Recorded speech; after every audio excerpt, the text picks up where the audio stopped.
यमराज घ्यायला आले त्याला. अंतकाळ जवळ आला. अंतकाळ जवळ आल्याच्या नंतर आता त्याला भीती वाटू लागली यमराजाची. त्याने मुलाला आवाज दिला, नारायणा, ए नारायणा, मला यम घ्यायला आले, वाचव रे मला. वास्तविक पाहता मुलालाच आवाज दिला होता, पण देवाला वाटलं मला आवाज दिला की काय. तिकडून विष्णुदूत पाठवले. त्या यमराजाचे आणि विष्णुदूताचे भांडण सुरू झाले. हे म्हणायचं ते आमचं गिराईक आहे, विष्णुदूत म्हणायचं आमचं गिराईक आहे, यमराज म्हणायचं आमचं गिराईक आहे. अक्षरशः भांडणामध्ये विष्णुदूत जिंकले. ते म्हटले आमचं गिराईक आहे.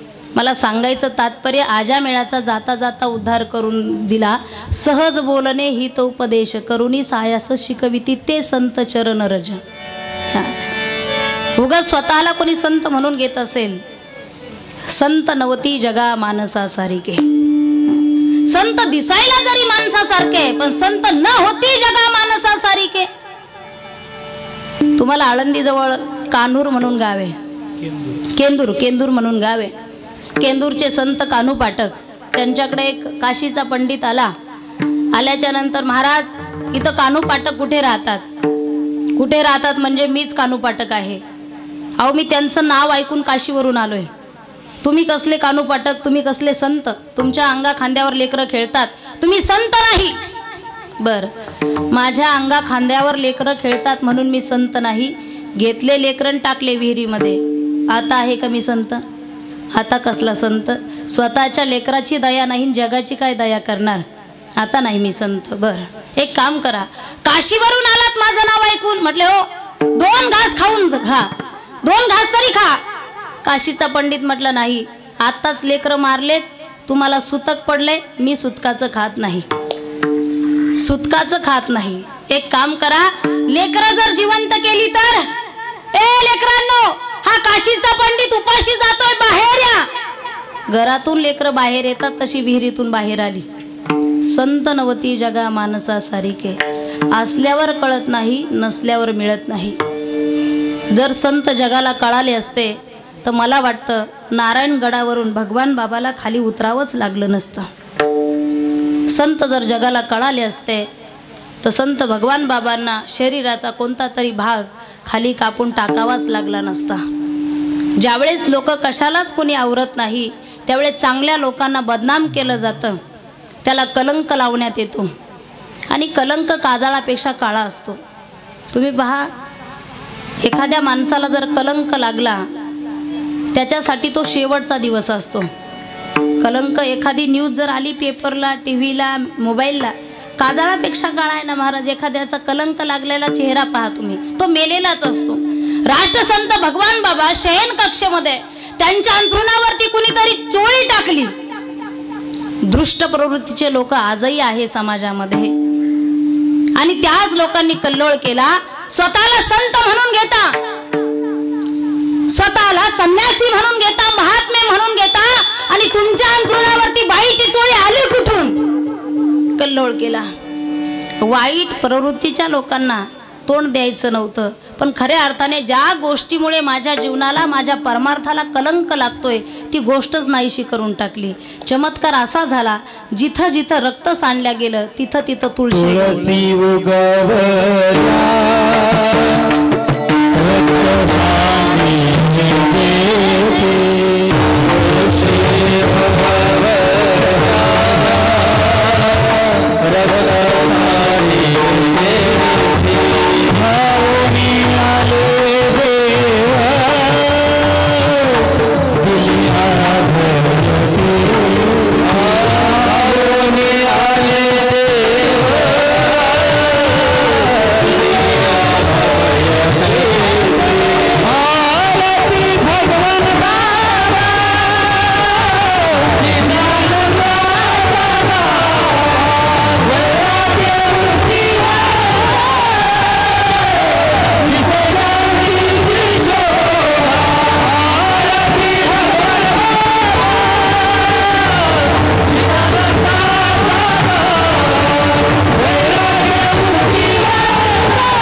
रक्त सांडल्या गेलं त्या त्या ठिकाणी तुळशी उगवल्या गेल्या. रक्ताचा थेंब आणि थेंब सुद्धा देवाला अर्पण होता, परमार्थाला अर्पण होता. एखाद्याला म्हटलं असतं ना तुझं वाटोळं होईल, तर 4 पिढ्या वाटोळं झालं असतं. जगाच्या कल्याणा संतांच्या विभूती, देह कष्टविती परोपकारी. या जग हितासाठी चालेल, अंगावरती चिखल घ्यावा लागला तरी चालेल, गाढवावरती बसावं लागलं तरी चालेल, पण आपलं जीवन या जगासाठी समर्पित करणारे संत आहेत. संतांमध्ये आपल्यामध्ये काय बदल आहे? नाथ महाराजांच्या अंगावर येऊन 108 वेळा थुकला, प्रसाद देऊन मुक्त केला.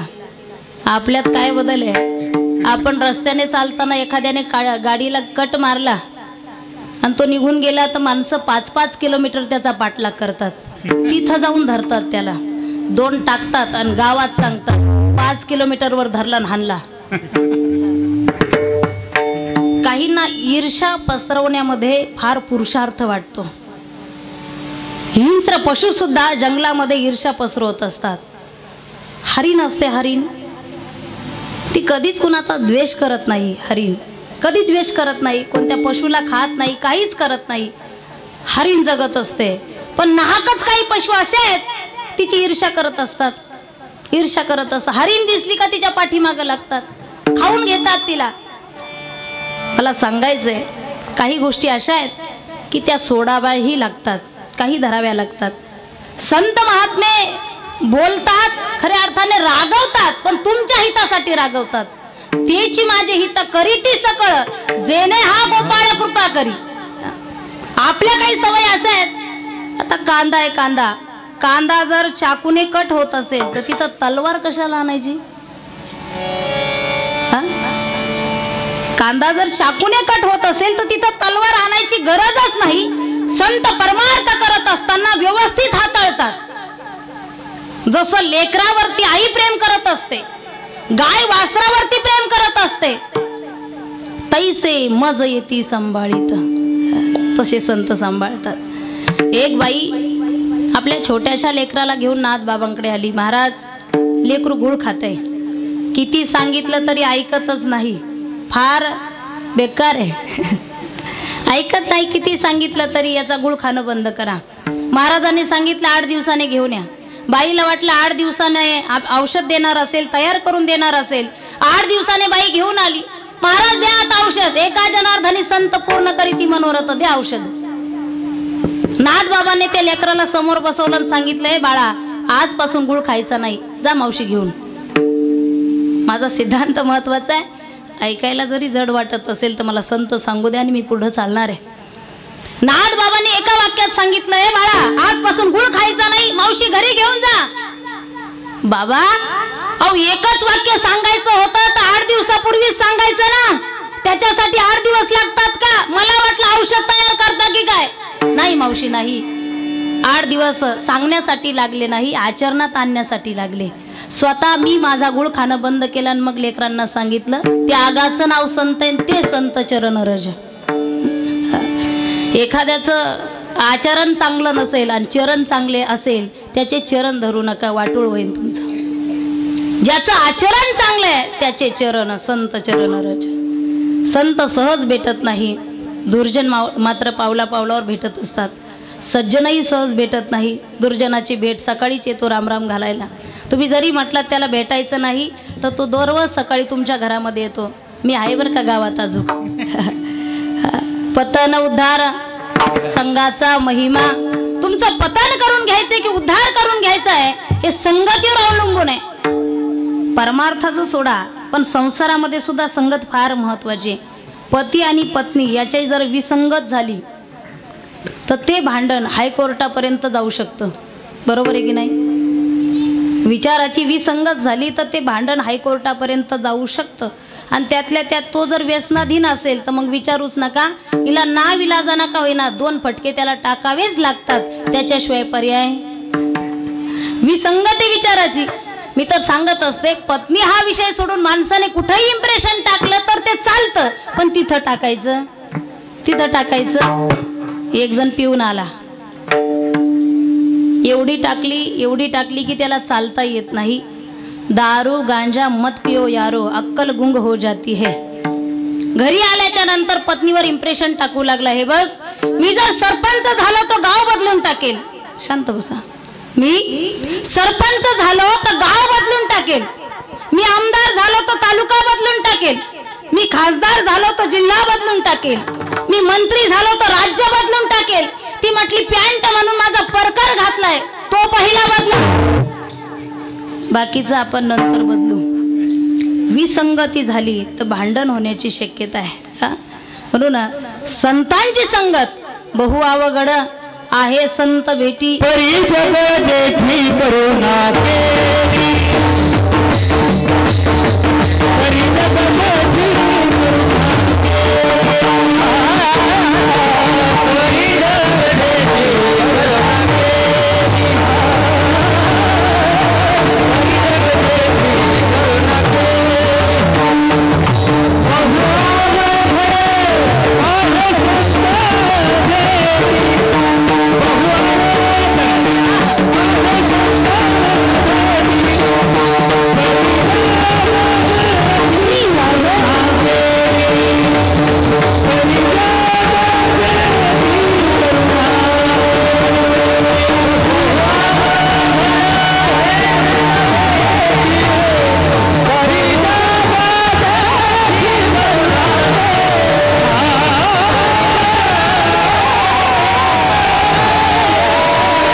अवघड आहे संत भेटी. फार अवघड आहे संत भेट होणं. दुर्जनाची भेट होणं ही अवघड नाही, फार सोपी आहे.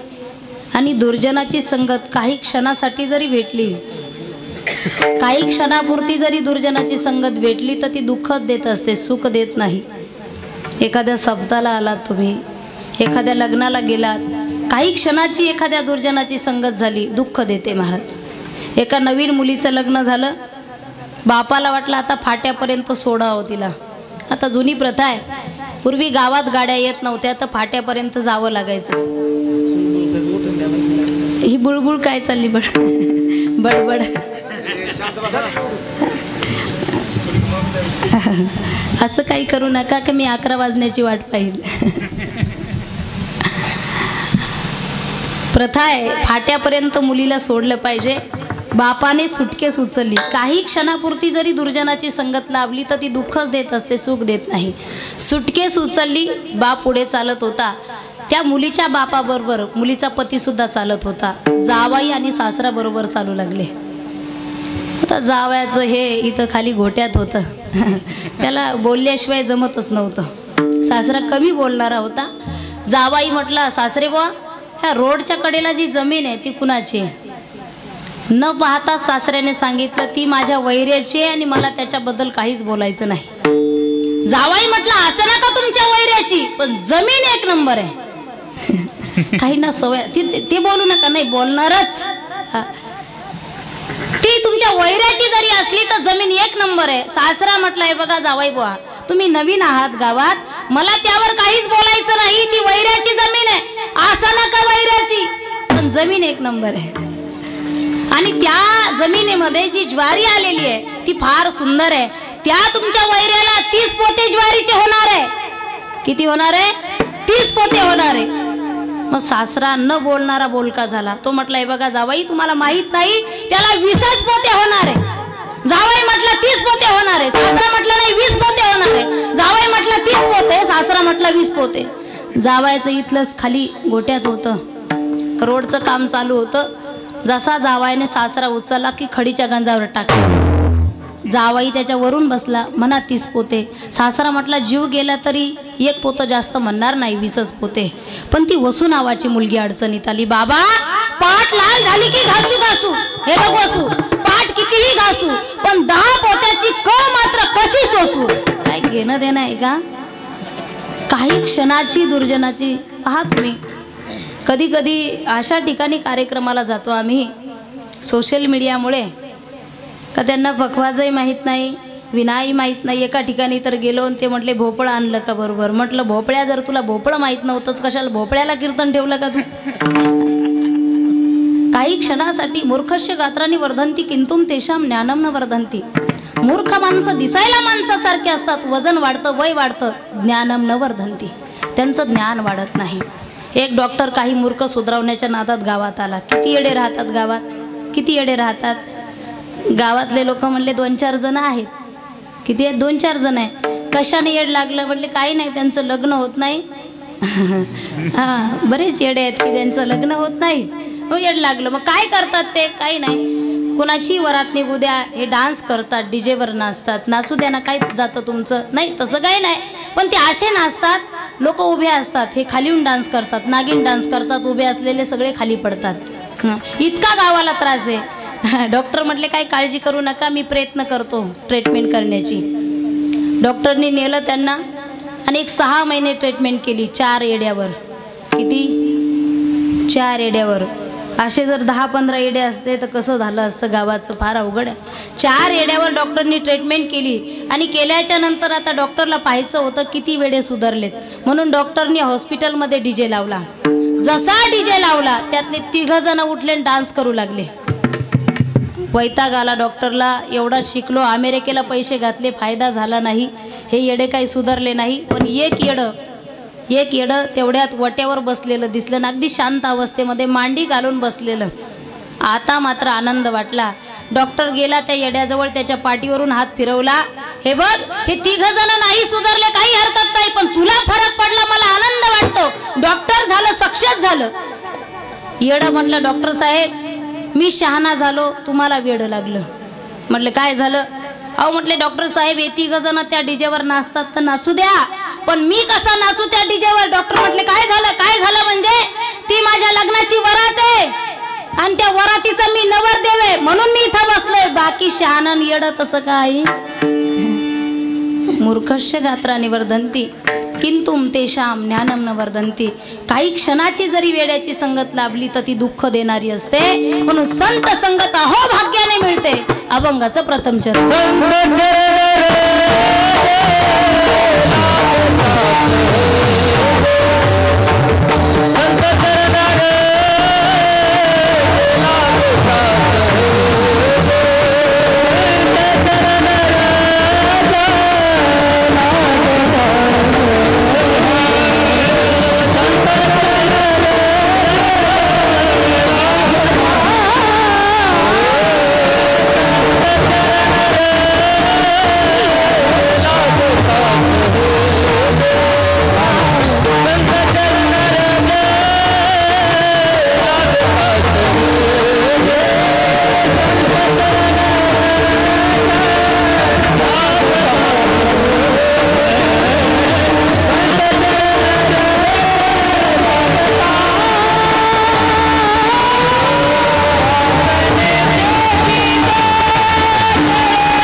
संत चरण रज लागता वासनेचे बीज जळून जाय. वासना अशी आहे कधीच माणसाला मरू देत नाही. वासना माणसाला मरू देत नाही. तुम्ही पहा, माणूस मरतो, वासना मरत नाही. माणूस गेल्यानंतरही काही लोक म्हणतात तो गेला, पण त्याच्या इच्छा अपेक्षा अपूर्ण आहे. माणूस मरतो, वासना मरत नाही. एक मजला बांधल्यानंतर दुसऱ्या मजल्याचे गज वरच काढून ठेवतो, याला वासना म्हटले जातं. जन्म घेणे लागे वासनेच्या संगे, वासना मरू देत नाही. चांगलं लग्न झाल्याच्या नंतरही 4-6 महिन्यांनी असं वाटतं मेहुणी बरोबर केलं असतं तर बरं झालं असतं.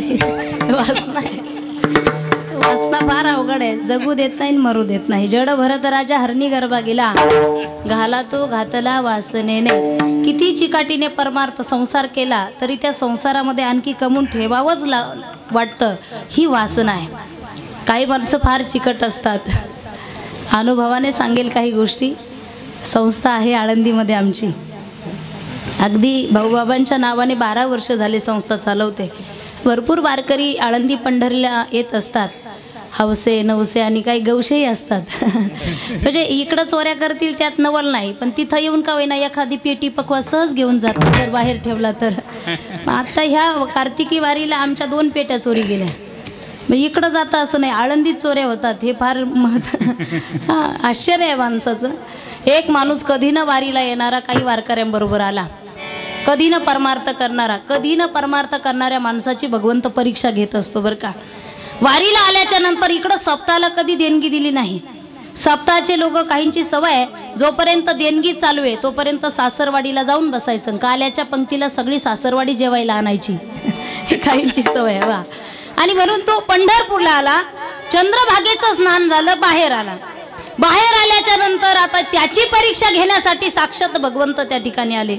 वासुदेवाचं रूप घेतलं पक्वाजी महाराज. वासुदेवाचं रूप घेतलं. वासुदेवाला वासुदेवाला वासुदेवाला. हे पाटील कधी न पंढरपूरला येणारे, खिशातून रुपया सुद्धा खर्च केला नाही. आता वासुदेवने सांगितलं की मी तुमच्या कुळाचा उद्धार करतो, 10,000 नाही मागत, फक्त 1 रुपया दान द्या. किती द्या वासुदेवाला? 1 रुपया दान द्या. आता कुळाचा उद्धार करून घेतला आणि 1 रुपया देण्याची वेळ आली. पाटलाने सांगितलं पैसे खिशात नाही, आमच्या आश्रमावरती या. आमचा जो आश्रम आहे त्या आश्रमाची खोली आहे, तिथं तुम्ही या, मी 1 रुपया देऊन टाकतो. पाटलाला वाटलं 1 रुपयासाठी वासुदेव कशाला आश्रमावरती येईल, आमच्या धर्मशाळेवरती येईल, येणार नाही. पाटील गेले, झोपले. दुसऱ्या दिवशी गावाला निघायचं, दरवाजा वाजवला. झोपले का पाटील? जसा दरवाजा वाजवला, उघडला, पाहिलं तर वासुदेव आले. वासुदेवा काय काम आहे? हे बघा पाटील, कालचा रुपया राहिला तो देऊन टाका. पाटल्याने सांगितलं 1 रुपया खिशात राहिला नाही.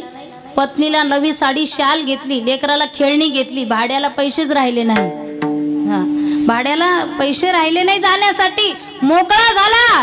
एक काम करा, तुम्ही गावाला या, रुपया देऊन टाकतो, रुपया देऊन टाकतो. पाटलाला वाटलं 1 रुपयासाठी गावाला कसला येणार हा वासुदेव. 15 दिवस झाले पाटील असे मोकळे फिरू लागले. फिरता फिरता गावाच्या बाहेर आले तर पाहिलं तर काय, इकडून वासुदेव आला. जसा वासुदेव पाहिला, पाटील घरी पळतच गेला. गेल्याच्या नंतर पत्नीला सांगितलं, हे बघ मी मरायचं नाटक करतो, तू रडायचं नाटक कर. तिला काय कोर्स करावा लागणार आहे का स्पेशल रडायसाठी? याने अंगावर घेतलं आणि ती रडायला लागली. बरे होते ना, काही ना काही घरात आणत होते ना, आता तुम्ही गेल्याच्या नंतर आमचं कसं होईल? मोबाईलला बॅलन्स कोण टाकेल? व्हॉट्सअप बंद पडेल माझं. ती रडायला लागली मोठ्या मोठ्याने. घर नंबर विचारत विचारत वासुदेव आला. पाटलीनबाई वासुदेव आलंय, तुमच्याकडे 1 रुपया आहे. कसला 1 रुपया? पाटलाकडे 1 रुपया आहे. पंढरपूरला आले होते, पाटलाकडे 1 रुपया राहिलाय. आता कसला 1 रुपया? पाटील तर गेले. पाटलीनबाई म्हटली पाटील गेले. वासुदेव साधा सुद्धा नव्हता, चतुर आतो शिरोमणी, गुण लावण्याची खाणी, मुकुट सकळा मनी, धन्य तोची विठोबा. देवच होता. वासुदेवाने सांगितलं पाटील एरवी गेले आणि तेरवी गेले ना, मौत करूनच जातो, तसा नाही जात म्हटलं. आता त्याची मौत करून जातो, तसा परत जात नाही. गावाला काय आमंत्रण द्यावं लागतं का? आवाज ऐकून सगळे धावले. काही लोक म्हटले आता शेवटची आंघोळ तरी चांगली घाला म्हटले. चुलीवर पाणी ठेवा, लाकडं घाला चांगले. उकळला का रे पाणी? आण इकडं. पाणी आणलं, चटके बसेल अशा पाण्याने आंघोळ घातली. पाटील हळूच एक डोळा उघडायचा, इकडं वासुदेव दिसायचा. एक डोळा उघडला की वासुदेव दिसायचा. पाटील काही डोळा उघडायला तयार. आंघोळ झाली, तरडीवर बांधलं, चौघांनी उचललं, राम नाम सत्य हे, स्मशानापर्यंत आणलं. एक डोळा उघडला की वासुदेव दिसायचा. पाटलाला तरडीवरून त्या सरणावर टाकलं, डोळा उघडायला तयार नाही. त्या त्या वासुदेव भगवंत रूपी वासुदेवाला दया आली. पाटील काय काळजी करता, रुपया सुटला. तो म्हटला हे बघ पठ्ठ्या उठला म्हटला लगेच. तुका म्हणे धन धनासाठी देती, वासनेचे बीज जळून जाय. माणूस मरतो वासना मरत नाही. ही वासना जाळण्यासाठी संत स्पर्शाची फार गरज आहे. जसं लोखंडाला स्पर्श झाल्याच्या नंतर लोखंडाला परिसाचा स्पर्श झाला, लोखंड लोखंड राहत नाही, लोखंडाचं सोनं होतं. जीवाला संतांना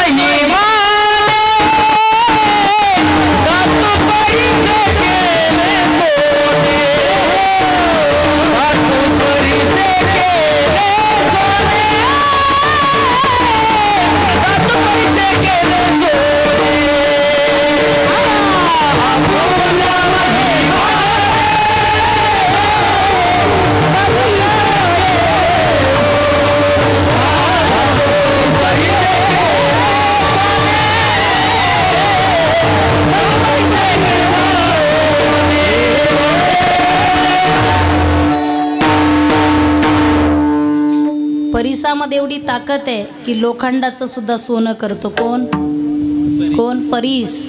पितळात नाही, तांब्यात नाही, सोन्यात नाही, परिसात ती ताकद आहे. संतांमध्ये एवढी ताकद आहे, बिघडल्यांना सुद्धा चांगलं करतात संत. संतन के संग लागरे तेरी अच्छी बनेगी, अच्छी बनेगी, बिगड़ी ही बनेगी. चांगले तर चांगलेच होतात, बिघडलेले सुद्धा चांगलं करण्याची ताकद संतांमध्ये आहे. म्हणून ते संत चरण रज लागता, सहज वासनेचे बीज जळून जाय. एकदा वासना जळाली अभंगाचं दुसरं चरण.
वाढू लागे मग राम नामे उपजे आवडी. ज्ञात श्रोते आहात तुम्ही. कुठंतरी एखादा आवाज आपल्या काळजाला स्पर्श करून जातो. मी सांगत असते कीर्तनाच्या माध्यमातून, एका मूर्तिकाराने 2 मूर्ती आणल्या होत्या विकण्यासाठी. गिराईकाला विचारलं हिची काय किंमत आहे. उजव्या हाताला जी आहे सांगितलं 100 रुपये. हिची डाव्या हाताला जी आहे तिची काय किंमत आहे, 10,000 रुपये किंमत आहे. वेगवेगळे आहेत का, नाही एकच आहे. वजन वेगळे आहे का, नाही एकच आहे. मूर्तिकार वेगळा आहे का, नाही एकच आहे. दिसायला सारखे आहेत का, म्हटले हो सारखे आहेत. मीच बनवल्यात, सगळं सारखं आहे. मग हिची 100 रुपये आणि हिची 10,000 कशासाठी. मूर्तिकाराने सांगितलं जिची 100 रुपये किंमत आहे तिच्या कानात जर तार टाकला तर तो तार इकडच्या कानातून निघतो, त्याला सरवता म्हणतात. जिची 10,000 रुपये किंमत आहे तिच्या कानात जर तार टाकला तो तार इकडच्या कानातून निघत नाही, तो तार हृदयापर्यंत जातो, त्याला श्रोता म्हणतात. ज्ञानी श्रोते आहात, भरपूर कीर्तन ऐकले तुम्ही. मग राम नामे उपजे आवडी. सुख घडोघडी वाढू लागे. या जगाच्या पाठीवर एकच गोष्ट अशी आहे का ती आपल्याला सुख देते, ती नामचिंतन आहे. ती नामचिंतन आहे. नामचिंतन केल्याच्या नंतर तेने सदा चित्ता समाधान, सर्व सुख ल्यालो सर्व अलंकार, आनंदी निर्भर डुळत असो. नामचिंतन आनंद देतं, सुख देतं. बरं सुख देत असेल नामचिंतन, मग करायला काय हरकत आहे का? सगळ्यांनी दोन्ही हात वरती घ्या.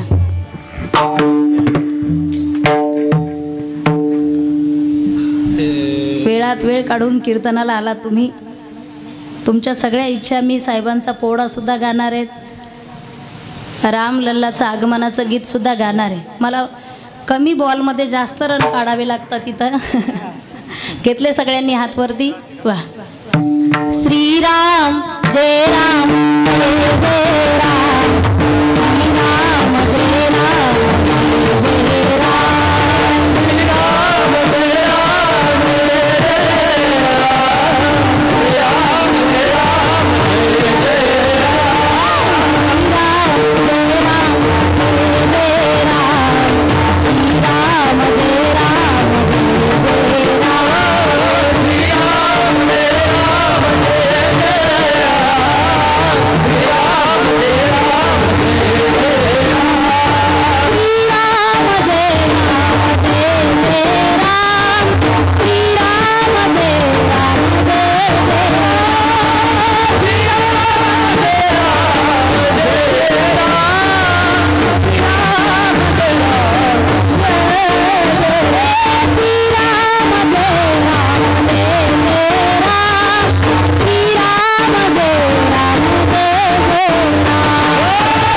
राम, श्रीराम जय राम जय जय राम, श्रीराम जय राम जय जय राम, श्रीराम जय राम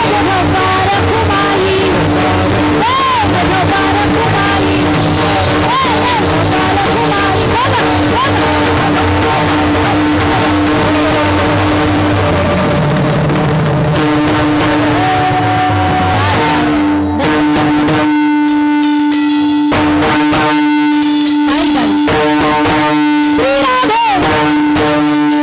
राम, श्रीराम जय राम जय जय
बाबांसाठी एकदा टाळ्या वाजवा सगळ्यांनी.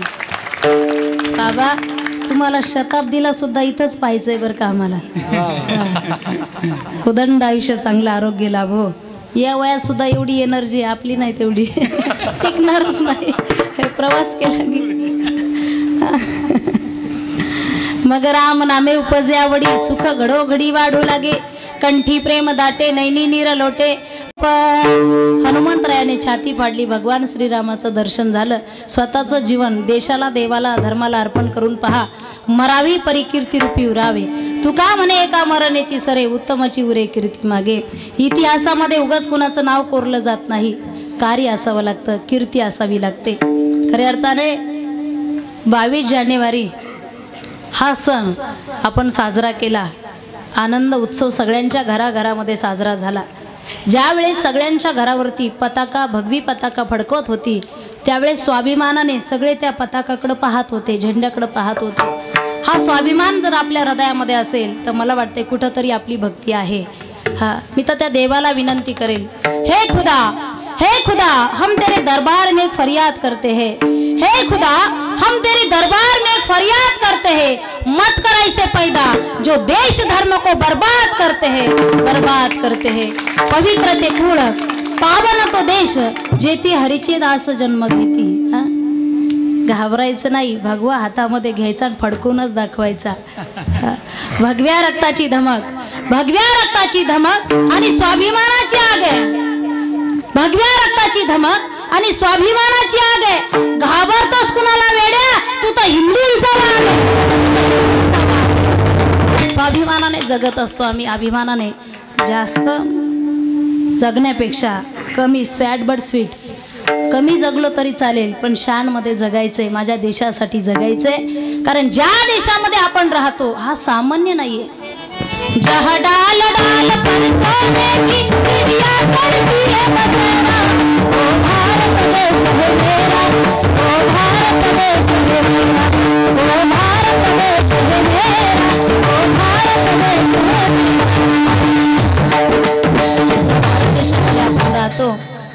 संतांच्या पदस्पर्शाने पुनीत झालेला हा देश आहे. जगाच्या पाठीवर संतांचा देश म्हणून ओळखला जाणारा हा देश आहे. या ठिकाणी ज्यांनी ज्यांनी कार्य केलं त्यांची कीर्ती पाठीमागे आहे. महाराज, मला तुम्ही सगळ्यांनी सांगितलंय म्हणा म्हणून, पण मी रोजही म्हणत असते, मलाही आनंद वाटतो. हा महिनाच नाही तर हा वर्षभर ते गीत गावं असं वाटतं. आपल्या घरामध्ये रामलल्लाचं आगमन झालेलं आहे. त्या रामलल्लाची आपण 500 वर्षापासून वाट पाहत होतो. जब मेरे राम जी का आवन होगा, शबरी के कुटियों का पावन होगा, आएंगे रघुवीर तब आसन पर बिठाऊंगी, मीठी मीठे बेर अपने हाथों से खिलाऊंगी, साथ साथ लखन जी का दर्शन होगा, शबरी के कुटियों का पावन होगा. याच अनुषंगाने मी गाईल. मेरे झोपड़ी के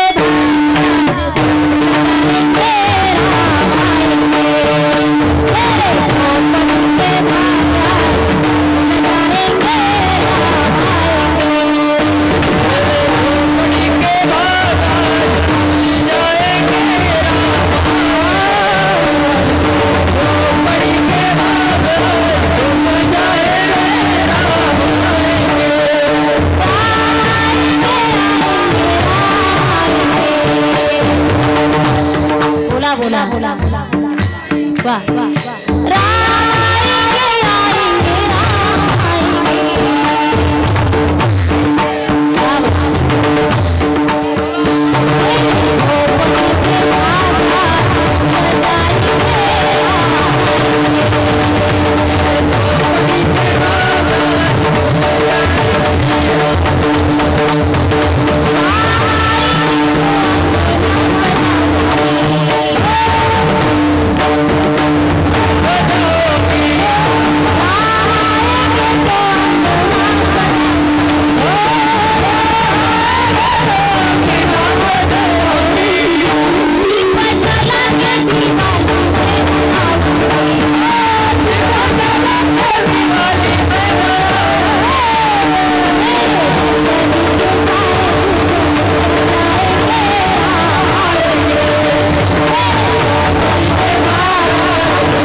सध्या मथुरेमध्ये आपण वाट पाहत आहोत.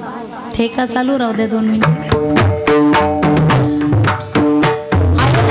500 वर्षापासून जशी आपण वाट पाहिली, आता मथुरेचा नंबर आहे. तुम्ही कधी जर मथुरेला गेला, वृंदावनला जर तुम्ही कधी गेला तर जा मथुरेमध्ये. ज्या कारावासामध्ये माझ्या भगवान श्रीकृष्णाचा जन्म झालाय, तो कारावास आजही आपल्याला तसाच पाहायला मिळेल. कारावास तसाच, त्याच्यावरती एक घुमट आहे, एक चेंबू आहे आणि तो आपल्याला काढायचा आहे. तसं रामाची वाट आपण पाहतोय, पाहिली आहे, पूर्ण स्वप्न झालं. आता भगवान श्रीकृष्णाची वाट पाहतोय. आणि मी त्याला खायला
प्रेम करणारे आम्ही कीर्तनकार आहोत.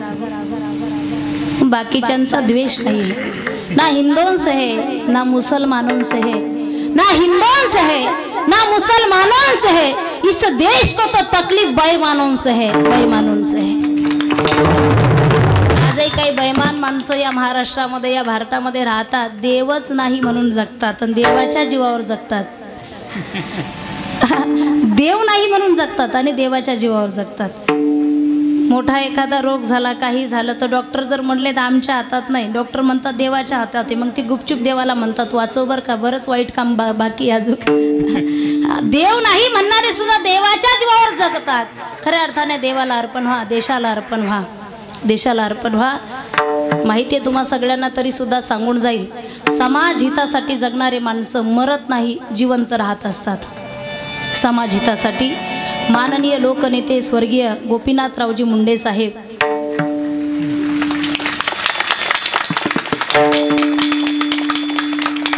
आपण सगळे त्यांच्यावर प्रेम करणारे आहोत. अगदी यमराजाने जर म्हटलं असतं साहेबांच्या बदल्यामध्ये हजारो जीव पाहिजे तर हजारो तरुण पुढे आले असते. इतकं मोठं योगदान साहेबांचं होतं. सांगेल तुम्हाला, किती आले आणि किती गेले, किती आले आणि किती गेले. लोकनेते फक्त मुंडे साहेबच होऊन गेले, त्यानंतर नाही. प्रत्येकाच्या हृदयावरती, प्रत्येकाच्या हृदयावरती ठेवून गेला तुम्ही पाऊल खुणा. प्रत्येकाच्या हृदयावरती ठेवून गेला तुम्ही पाऊल खुणा. सांगा ना मुंडे साहेब, सांगा ना, तुम्ही येणार का पुन्हा, तुम्ही येणार का पुन्हा, तुम्ही येणार का पुन्हा. जीवनच इतकं गोड होतं फुलासारखं.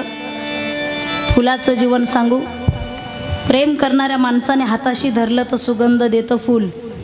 वैऱ्याने पायाखाली टाकलं तर पायाला सुद्धा सुगंध देण्याचं काम फूल करतं. फुलाचा स्वभाव असा आहे मरेपर्यंत सुगंध देणं. काट्याचा स्वभाव तसा नाही हो. काटा दिसायला किती सुंदर असू द्या, एज्युकेटेड असू द्या, हुशार असू द्या, श्रीमंत असू द्या, लोक काट्याची माळ घालत नाही, फुलाचीच घालतात. साहेबांचं जीवन फुलासारखं होतं, फुलासारखं होतं. मी घटना सांगेल तुम्हाला. सभागृहामध्ये ज्यावेळेस मनोहर जोशी हे मुख्यमंत्री होते, मुंडे साहेब उपमुख्यमंत्री होते. सभागृहामध्ये चर्चा सुरू होती. साहेबांना यायला थोडा उशीर झाला होता. विरोधी पक्षनेते भुजबळ साहेब होते. आणि त्या दिवशी भुजबळ साहेबांनी भरपूर प्रश्न विचारले होते, पण कोणी बोलत नव्हतं, निशब्द होते सगळे. तेवढ्या दारातून एक आवाज आला, थांबा थांबा, मी देतो तुमच्या प्रश्नाची उत्तरं. माननीय लोकनेते मुंडे साहेब दरवाजातून आतमध्ये आले. हातामध्ये एक कागद होता. तो कागद घेतला आणि एका बेंचवर ठेवून दिला. अगदी स्वाभिमानामध्ये ताठ मानेने सगळ्या प्रश्नाची उत्तरं दिली. सभागृह मोडल्यानंतर सगळे मंत्री जेव्हा बाहेर गेले, बाहेर गेल्याच्या नंतर एकटे भुजबळ साहेब त्या ठिकाणी थांबले होते. का थांबले होते? की माझे असे काही प्रश्न होते की ते मुंडे साहेबांनी ऐकले नव्हते. मग ते न ऐकता सुद्धा मुंडे साहेबांनी प्रश्नाची उत्तरं कशी दिली, नेमकं त्या कागदात लिहून आणलं असावं का? 2 पावलं पुढे आले भुजबळ साहेब आणि तो कागद हातामध्ये घेतला. कागद हातामध्ये घेऊन समोरची बाजू पाहिली, कागद कोराच होता. कागदाला पलटी मारली, पाठीमागची बाजू पाहिली तर कागद कोराच होता. मला सांगू द्यात, मुंडे साहेबांचा कोरा कागद विरोधकाच्या काळजामध्ये धडकी भरवणारा होता. हे जीवन होतं साहेबांचं. मग करेल मग बघू. 1995 साली दाऊद तिबलेन सारखा मोठा गुंड या देशातून पळवून लावण्याची कामगिरी जर कोणी केली असेल ती मुंडे साहेबांनी केलेली आहे. महाराष्ट्राची राजधानी जिथं अनेक बॉम्बस्फोट त्याने केले आणि त्याला पळून लावण्याची ताकद कुणाचीच नव्हती, पण साहेबांनी पळून लावलं. म्हणून मी सांगत असते, साहेबांचं नाव जगात गाजलं, जगात गाजलं. माझ्या मुंडे साहेबाचं,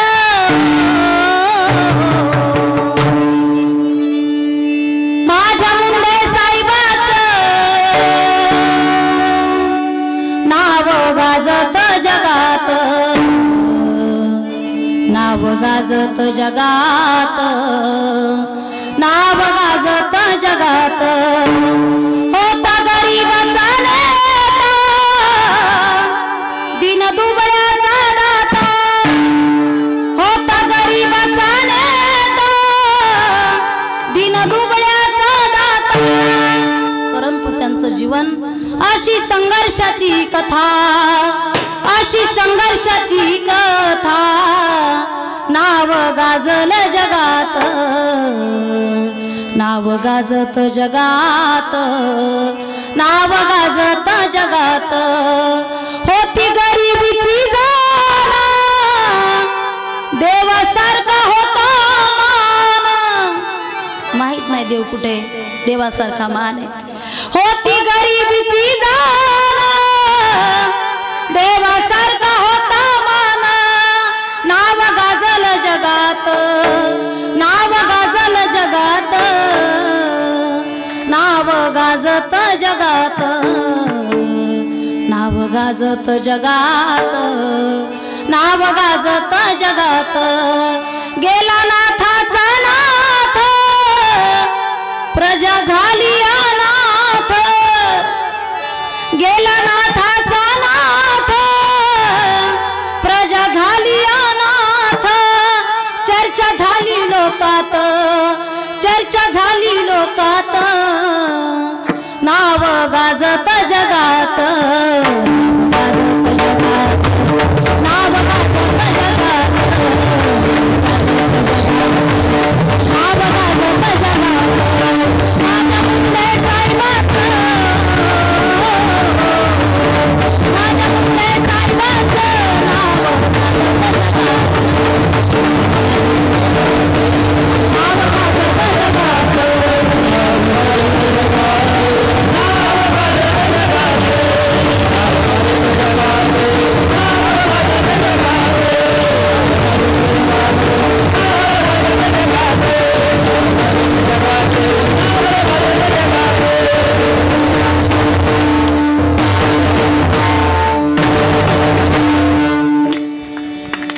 स्वतःचे घरं भरवणारे कमी नाहीत, पण किती जरी घरं भरवले रावणा इतकी श्रीमंती कमवता येणार नाही. बघा, गैया कटे मदिरा बढ़े, सीनों में नोटों का ज्वर है.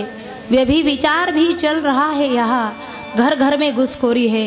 गुंडा ही मर्द कहे लाएगा, साधु संत को गालिया. अरे वाह रे वाह, राज करने वाले, तूने तो रावण को ही शर्मा दिया. काही माणसं रावणापेक्षा सुद्धा वाईट आहेत या जगामध्ये.